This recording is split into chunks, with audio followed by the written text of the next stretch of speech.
This is a mock interview conducted by ForumIAS Academy at New Delhi. The interview panel includes eminent academicians, retired bureaucrats, and other luminaries. The objective of the program is to acquaint the candidate with the format and expectations of the personality test conducted by UPSC.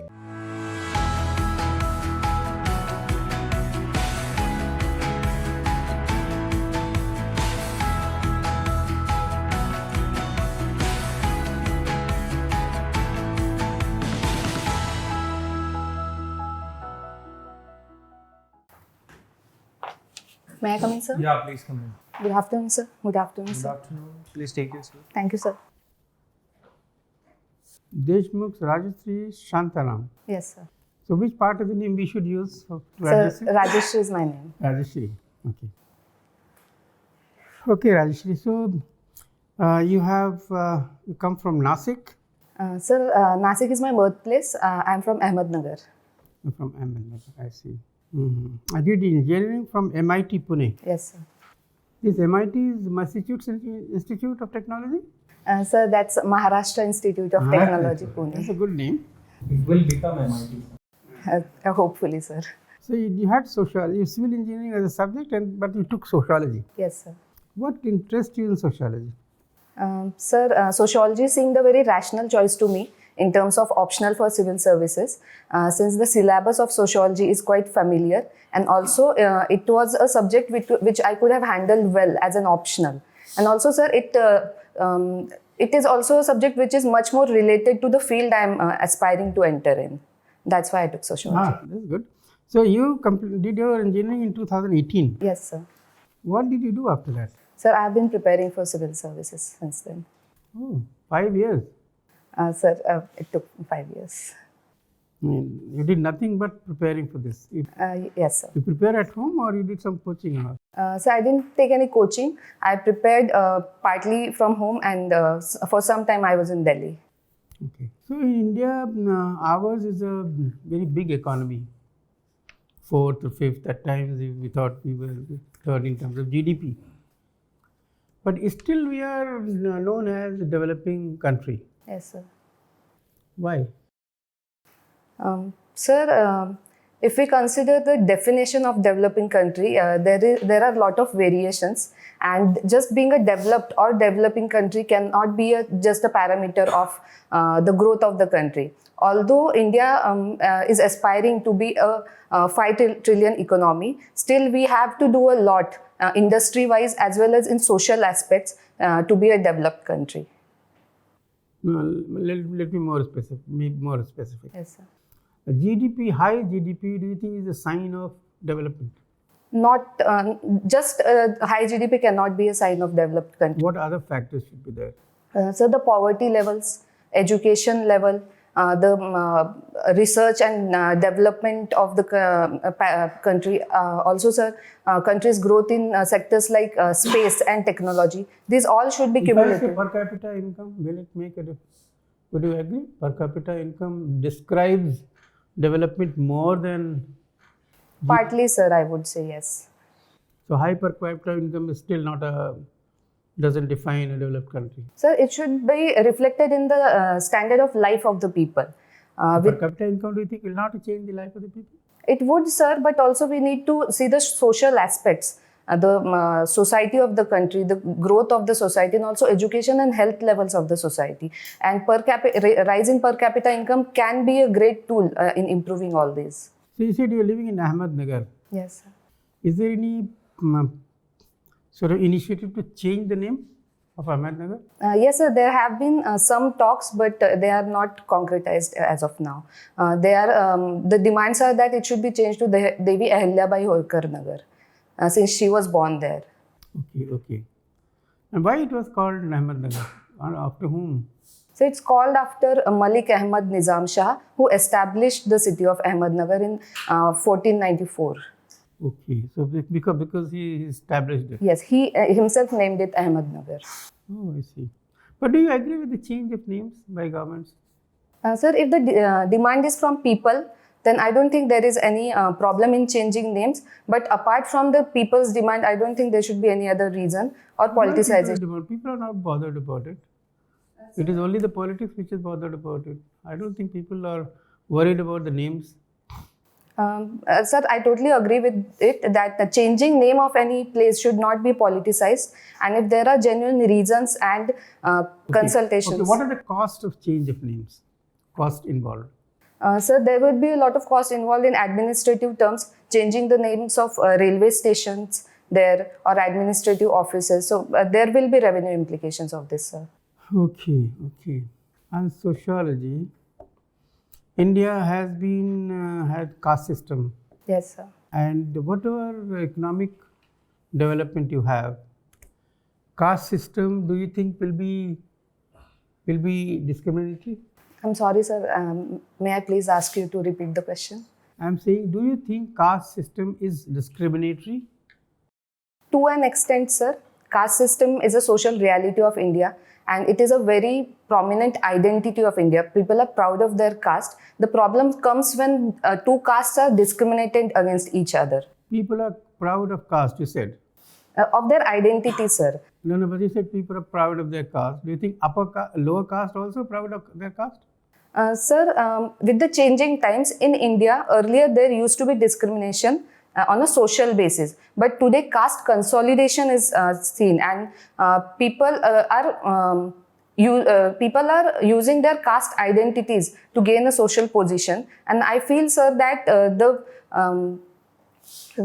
caste system of India is changing in that terms. Okay. In fact, recent movement, there has been developments in US. 2 cities have identified caste as a point of discrimination. Yes, sir. But in US, there was no caste. So that means we are exporting our caste discrimination in US also, because they had to incorporate caste as one of the grounds for discrimination.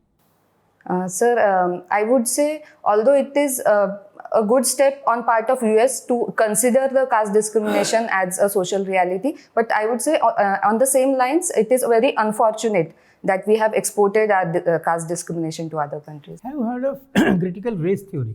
I'm sorry, sir. Have you heard of critical race theory? I'm sorry, sir, I haven't.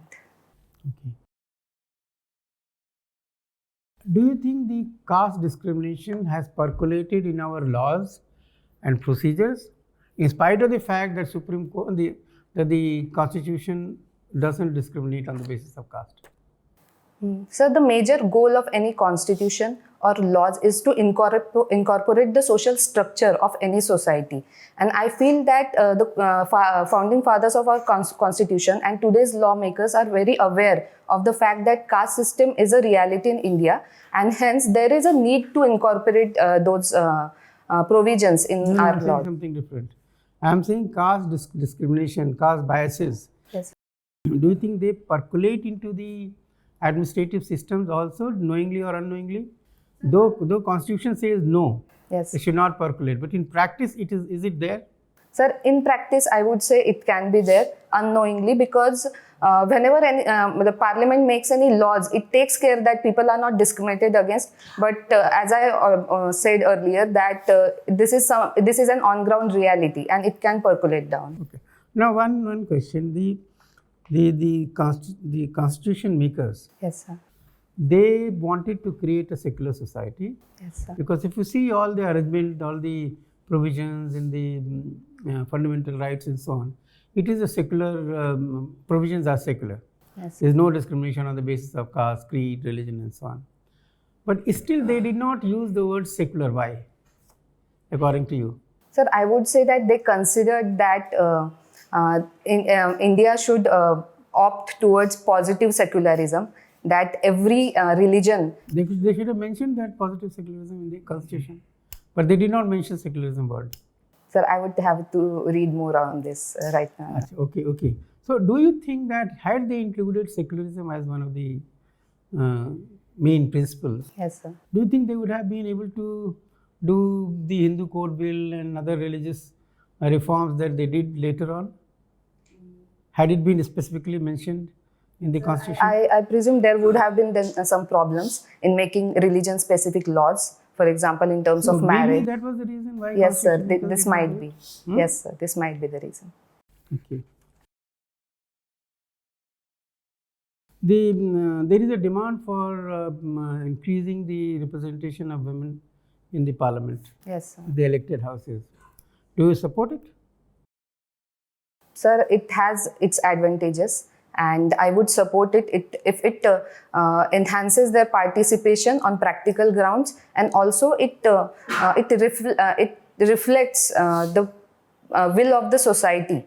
And for example, sir, there can be some problems like the male candidate who is already elected won't be as efficient in his work as he should be, knowing that he won't be elected again since a woman will be elected. So I think intra-party reservations can be a stepping stone, and then we can further think about reservations in parliament.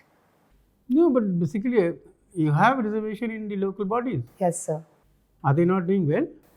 They are doing well, sir, but then again there are some problems like the concept of Sarpanch Pati, where women are represented just for the sake of legal mandate. Yeah, that's right. But Yes, at least enabling provision has been made. At least they are sitting there. Yes, sir. Now And you have to empower them so that they can start asserting. yes, sir. But if they don't sit there, how can you sort of ask them to assert? Yes, sir. So there should be considerable debates and deliberations on this, and I think that would be a very good step to give representations in There parliament was as a well. move, I think, once in one of the houses. Yes, sir. It was passed. Yes, in Rajya Sabha it was passed earlier. Yes, sir. Why it was not taken further to Lok Sabha? What was the controversies at that time?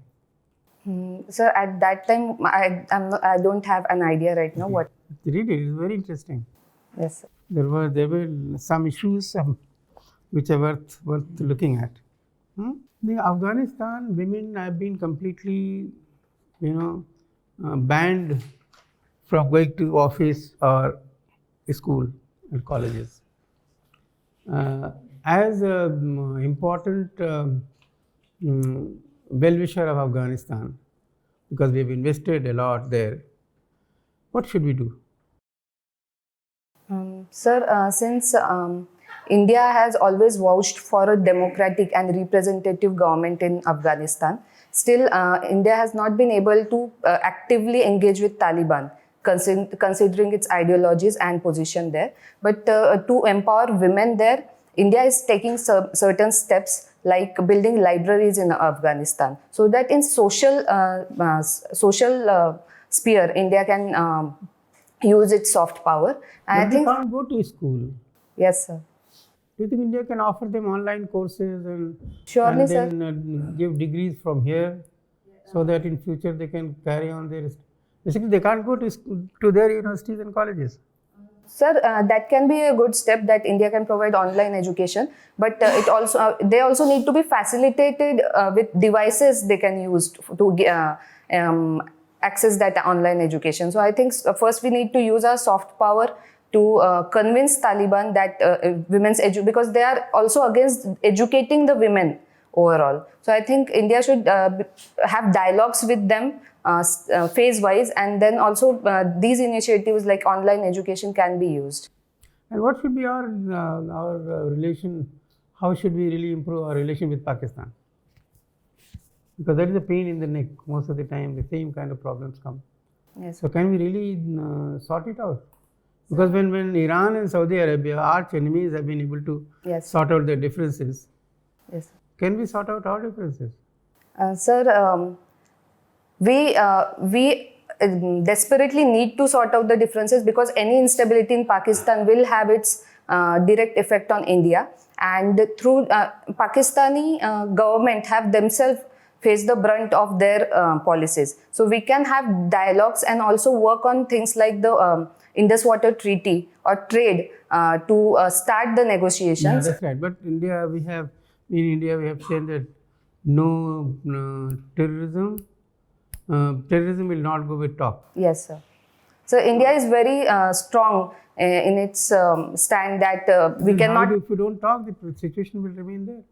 Yes, sir. Because sir, India is very concerned about the terrorism that is growing from Pakistan, and that now can be reduced by talking more, isn't it? yes, sir. By keeping isolated, how can you resolve the problem? Sir, I don't think India has ever tried to isolate Pakistan. It has just vouched for its own stand that we will not tolerate terrorism at all. And since every time India has tried to talk and be on good terms with Pakistan, situations like Uri and Pathankot have happened. So we need to include the international agencies too. So here you are talking about somebody mediating. Yes, sir. But then Government of India has said we will not mediate.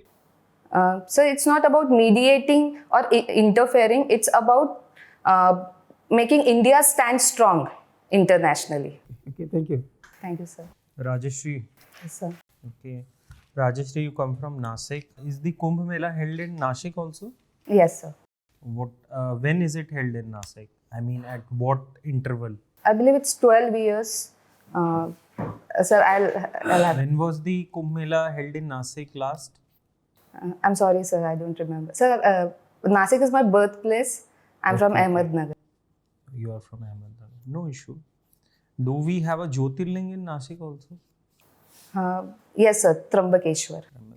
Okay. Tell me something that in Nashik, now we have a lot of vineyards. Yes. Right? Some famous Indian wine brands they have their vineyards there. Yes, sir. So is there something specific to the climate of Nashik that facilitates it?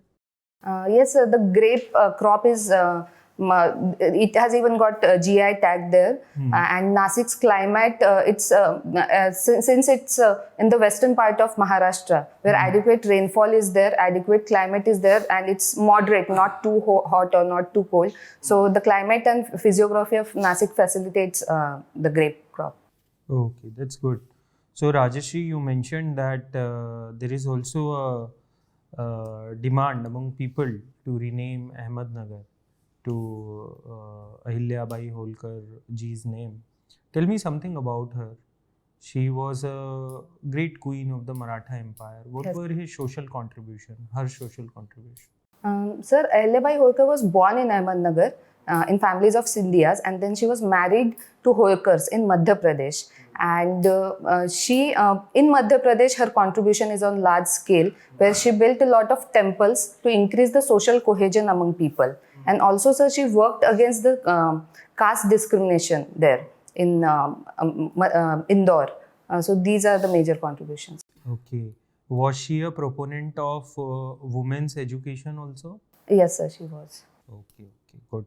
You are a civil engineer. Yes, sir. Recently, the Honorable CM of Maharashtra, he inaugurated an expressway, Samruddhi Expressway. Yes. Which two cities does it connect? Sir, it connects Mumbai to Nagpur. Okay. What is special about the expressway? Sir, the Samruddhi Expressway is a great step of connecting the eastern Maharashtra, which is comparatively less developed than western Maharashtra. And through this connectivity, major 10 districts are connected, and freight movement is made easier. And also, sir, since it's a 6-lane expressway, there will be a great reduction in the logistics cost. And also, sir, the presumption of the people that eastern Maharashtra is neglected comparatively will be lessened. Okay, that's good. So you mentioned about improving the connectivity. You have graduated from Pune, right? Yes, sir. So Pune has emerged as the second most popular IT hub in India after Bangalore. Yes, sir. Right? So what are the factors that have contributed towards Pune being a good force when it comes to our IT industry? Yes, sir. Sir, Pune has been a historically developed region since it was the seat of the Maratha Empire. And also, sir, it is geographically located in western Maharashtra, where the facilities like connectivity with cities like Mumbai, Nasik, Solapur is very good. And also, sir, the weather conditions and automobile industry in Ahmednagar or Mumbai has facilitated it. And also, sir, there is adequate amount of water there. It's not a comparatively drought-prone area. So the satellite towns have also developed, and this has provided a large workforce to Pune. Okay, you mentioned about satellite towns being developed. I was in Pune some time back, right? What I found out about the city was that there is construction almost everywhere. Yes, sir. Right? residential projects, roads, bridges, everywhere there is construction, and at times it feels like haphazard construction, Yes. even to an outsider who is visiting the city. Yes, sir. So why is this pattern of constructions in such a way that it feels so out of the place? Sir, it boils down to the fact that all the major cities in India are facing this problem. And No, I'm asking specifically about Pune. Pune has been an industrial as well as an educational hub in Maharashtra. People from all over the country come to Pune for education, and then the job prospects there are very good. So, increase in population has been haphazard there. For example, Ahmednagar is facing the problem of out-migration of people in large amount to Pune. So, increase in population and the connectivity, good connectivity are the reasons. Okay, fine. You also have a hobby of cooking Maharashtrian cuisine. Yes, sir. Okay, so what are the dishes that you cook normally? So normally I cook Maharashtrian dishes like puran poi, thali pit, pitla bhakri. These are the prominent. Okay. There is this notion that many dishes from Maharashtra, they are a little bit spicy, Yes, sir. right? Particularly whichever dish has the surname 𝐊𝐲 to it, it is quite spicy. Yes, sir. Okay. So is that a trend among all the dishes in Maharashtra, or is it specific to some regions? So some dishes, not even it cannot be differentiated region-wise, but some dishes are considered to be tastier when the spice level is more. And in general, Maharashtrian people prefer the spicier food comparatively. Okay. Thank you, Rajashree. Thank you, sir. Hi, Rajashree. Rajashree, are you a Gen Z? Sir, I won't. I consider in terms of the birth year, I'm a millennial. Okay. What is the definition of a millennial? Sir, it's considered that the people who are born after 1995 are millennials, and those who are born after 2000 are Gen Z. So this is what I know. No, you know it wrong, of course. Sorry, sir. Okay. So, like, if at all you're young enough, what changes, what technological changes, what cultural changes you can, or what energy you can bring to the administration? All in all, the question is, why you?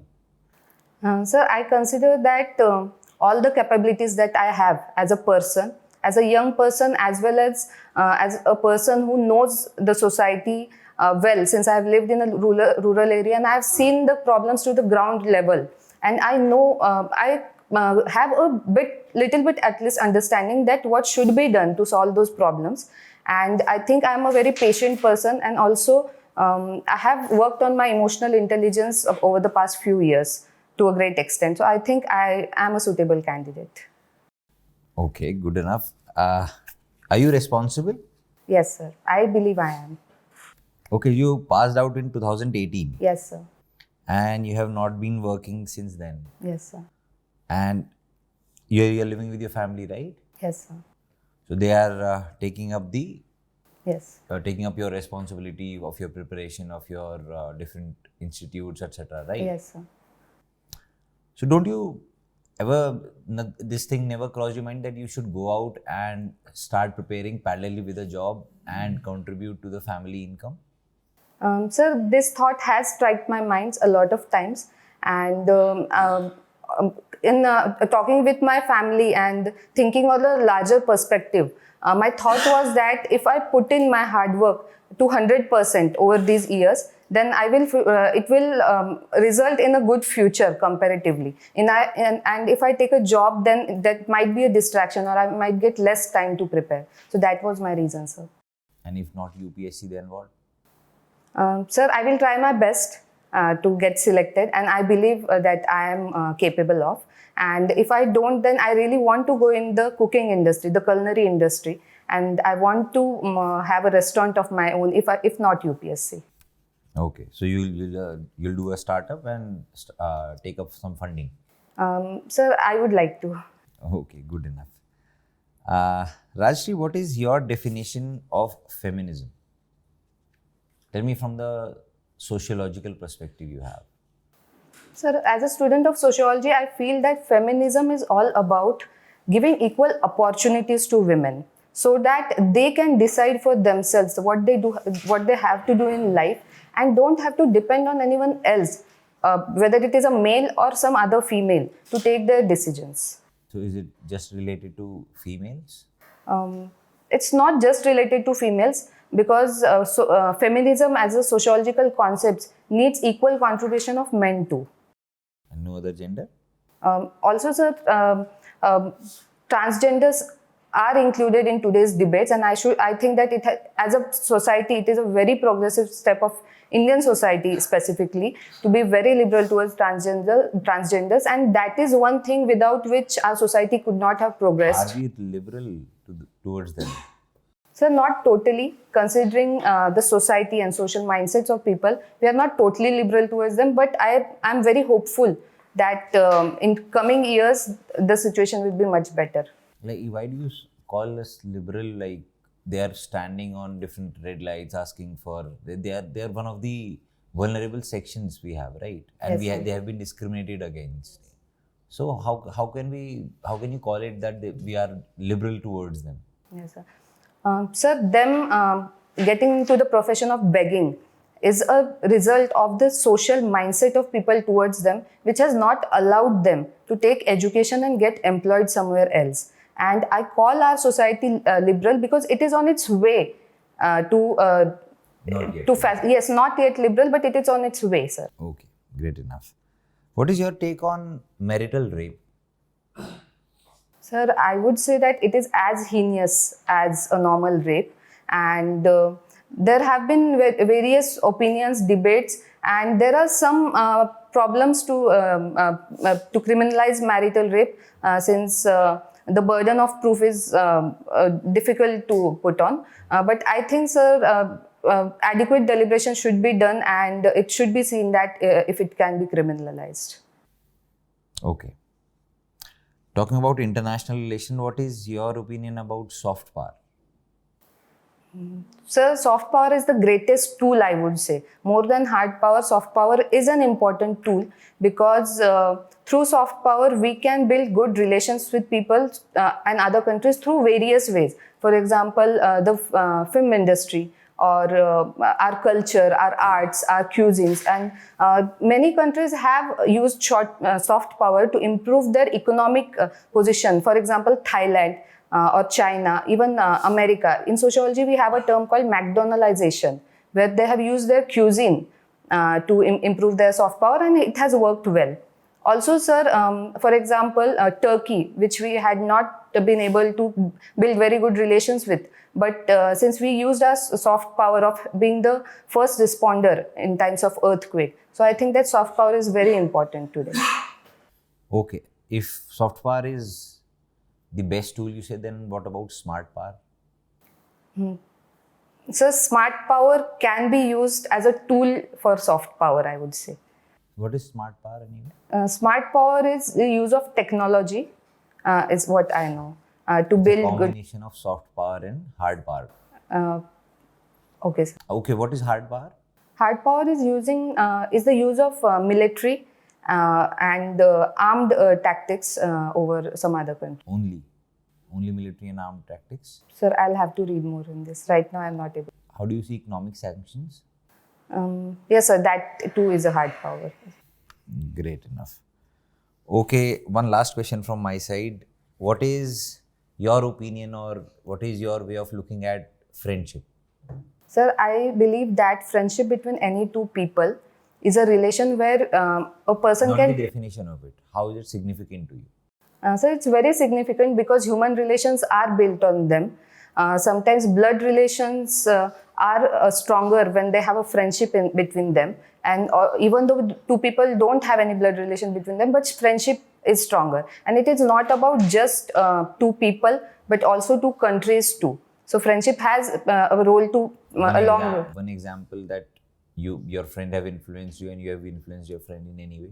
Sir, I would say that my brother is my best friend, and I have through my influence, I can call, or looking at me, he has also opted for civil services as a career, and he is also giving the interview in his first attempt. So I think that this I can call. Good enough. Okay. Thank you, sir. So you have done BE. Yes. So what's the difference between BE and BTech? So the basic difference is that BE is mostly theory based and the BTech is mostly application based. Okay. What is scaffolding? I'm sorry. In civil engineering, scaffolding. SCAFFOLDING. Sir, may I take a guess, please? So scaffoldings are those temporary reinforcements that are provided while the construction is going on, and those are the structures which people use to go up and do the construction. What's the difference between concrete and mortar? I'm sorry, sir? Difference between concrete and mortar.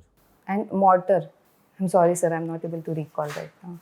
Can you explain the differences in the occupation of your father and mother from the sociological perspective? Yes, sir. Sir, my father's occupation is, he's a farmer, and my mother's, it's mentioned that she's a housewife. And from a sociological perspective, sir, it comes to the fact that since my father has the land on his name, he is called a farmer, while both are equally contributing in the profession.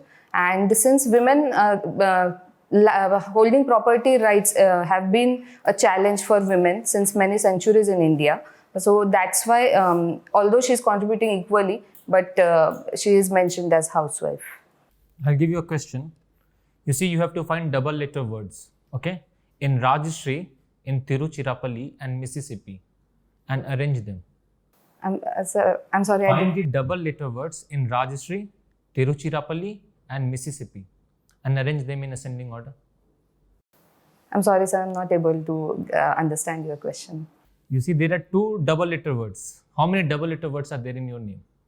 Double Same. Double F, double A, double P. Okay. Double A and double E in my name. But double A, there is a J in between double A. So it's not a double letter word. There's Okay, only there's one. one. Yes, sir. Now I got it. Okay, now you got Yeah, it. yes, sir. So tell me, how many double letter words are there in Tiruchirappalli and Mississippi? In Tiruchirappalli, 1, that is L, and in Mississippi, 2, S and P. Tiruchirappalli 2, Mississippi 3. Okay, sir. You said ki you chose sociology because it will help you in future. So how will you apply the learnings of sociology in governance? Sir, the field that is civil services in governance, it is all about society, the region-specific, society-specific problems, and then finding a solution to those problems. The problems of a state like Maharashtra would be very different from problems like problems from state like Punjab. So, society and the mindsets of society, culture of society, it is very important to understand that. For example, a tribal society is very different from a metropolitan city. And this knowledge which I had gained in the sociology and how things work for people in different regions and culture, this would definitely help me in implementing the policies and also taking new initiatives for their development. Okay. So you do jump rope. Yes, sir. So how long should a jump rope be? What is the criteria when a novice chooses to jump rope? What is the criteria to choose the length of the rope? Sir, it's around, a normal jump rope is around 2.5 Now, how do meters. you choose it from the height of a person? It depends upon the height of a person. Yes, sir. So how do you choose it? Sir, it would at least 1 feet gap should be there once if a person jumps. Is the criteria that I know. Sir, I'll have to read more on this, but this is what I've heard. Okay. So you tell us 3 distinctive things in the cuisine of Maharashtra that distinguishes itself from the rest of Indian cuisine. Yes, sir. Sir, as sir mentioned, it's slightly spicier than any other cuisine. Second thing is that it is a great amalgamation of the northern and South Indian cuisine. For example, the South Indian cuisine curries are based on coconut, while North Indian cuisine curries are based on tomato, onion and curd, while the Maharashtrian cuisines are mostly based on a mixture of onion and coconut. Also, sir, the ingredient used are very different from other regions. For example, the same dish, that is puran poi, it's prepared with chana dal in Maharashtra and with tur dal in Gujarat. So these are the small differences, and I would say, sir, Indian cuisine itself is such a cuisine where the same ingredients can be used for different dishes, and the same dish can be prepared with different ingredients. So this is what I know. Does the sari that you are wearing, does it have a GI tag?